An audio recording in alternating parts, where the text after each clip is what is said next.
Well, howdy there, folks. James, Political Friar, coming to you again. I got the University of Oregon hat on, and so we're going to have a political topic for this one. Well, it feels like Groundhog Day on this political topic. We have Speaker Johnson reaching a deal with the Democrats to avoid a government shutdown. The top line spending number actually is 1.66 trillion. You'll hear different numbers floated around, but the real number is 1.66 trillion, and it is almost exactly the same budget deal that Kevin McCarthy reached with the Democrats in the summer of last year.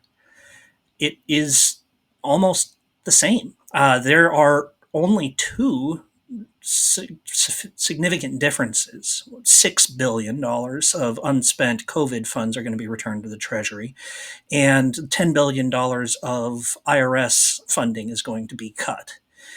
Other than that, this is no different than the deal that Republicans had with Democrats last year, before we went through all the hullabaloo, before we had the speaker drama, before we had the far right revolt. And there's a reason why there's no change. Is because the Republicans don't have the votes. The other thing that hasn't changed from last summer to now is the makeup of Congress. Republicans don't have the votes to get the policies that they want. The right-wing Republicans are a tiny minority in the House, and it turns out that an institution which is led by majorities isn't led by minorities. I mean, hello, tautology is a thing, I suppose, but duh. And so anyone who is surprised by the fact that the riotous burn it all down Republicans didn't get their way is not really living in a reality. The reality is that the Democrats weren't ever going to let them get their way, and they have the votes to stop them, and they have the majority in the Senate, and they have the presidency. I'm sorry, 6 Republicans in the House aren't enough to govern this country, at least under its current laws. Now, there are certainly those out there who would be interested in changing our form of government from something that actually respects majorities to something that respects ideological minorities. Those folks are always out there. Those folks are the ones that usually lead revolutions. That is the place for the right-wing Republicans right now. They truly are revolutionaries, but they are a tiny minority, and they're super unpopular, other than among their own social group. And their own social group includes people who are extremely righteous in their denunciations and their pronunciations, and it includes one Donald J. Trump, which means that there is a veneer of acceptability to this nuttiness, this idea that a tiny minority in the House is going to somehow dictate policy to a gigantic majority in the House just because Donald Trump likes them. Well, no. And if Speaker Johnson tried to get that deal, he wouldn't have, and he would have got blamed, and rightly. I mean, the Democrats understand that a government shutdown is going to hurt Republicans more than it's going to hurt Democrats. I mean, it's going to hurt the country first and foremost, but then Republicans and then Democrats. So, what political incentive do the Democrats have to bow to this minority of a minority in the Republican Party? And the answer is none. So Matt Gaetz, Marjorie Taylor Greene, Chip Roy, all these guys, it doesn't even matter if they're right. We can debate if they're right. I think they're wrong, but we can debate it, but they don't have the votes. And in a democracy, the votes matter for something. And so, of course, we got the same deal that we got in the summer.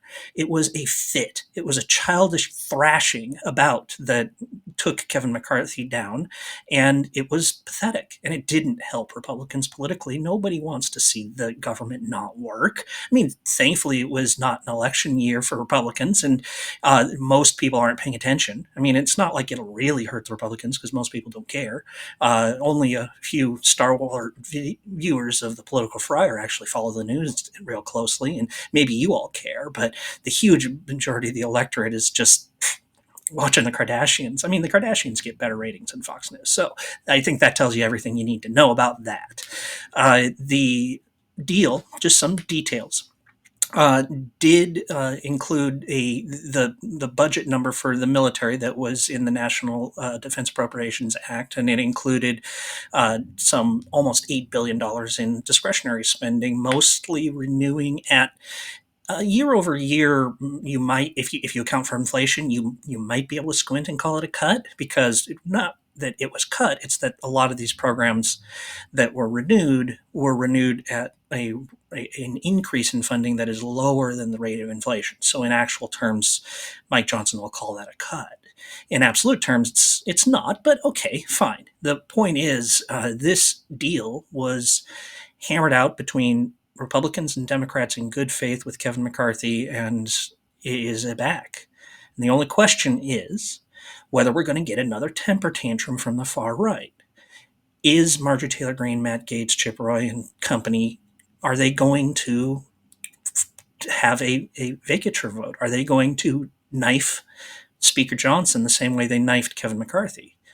Because there's no doubt that if this deal gets a vote, if this deal actually comes to the floor, as Speaker Johnson will bring it to the floor, it's going to get a majority in both parties. Now, there are left wing Democrats who will vote against it because it's likely to have some policy writers about diversity, equity, inclusion, and abortion access that they would object to. That is to say, not allowing the government to go so full throated into diversity, equity, and inclusion ideology, and not allowing the government to fund abortions. Those policy writers are likely to be there. And so some Democrats on the left will vote against it because they would ideologically rather shut the government down than give up on their principles there. They are just as reprehensible as governors as the right-wing Republicans who will vote against it for the sake of their idea about fiscal responsibility. But this idea about fiscal responsibility, it's just an idea. And you know how you can tell? Because the Republicans on the right wanted to cut the funding to the IRS. It turns out that when you bring in more money, your deficit goes down. My goodness. You are lying, or you're ignorant, or you're being motivated by something else entirely that has nothing to do with fiscal responsibility. I can tell, Marjorie Taylor Greene, that you are no deficit hawk because you're cutting funding to the IRS. That's contrary. What are you doing? I don't know, but stay tuned here and we'll keep looking. Anyway, it's just a thought. Let me know how wrong I am in the comment section down below. Hit that like button. Subscribe if you haven't. I really do appreciate that. That's the metric that's the most important right now, is subscribers. Just so, YouTube understands that this content's valuable and promotes it to other people. Anyway, I appreciate you. Thanks.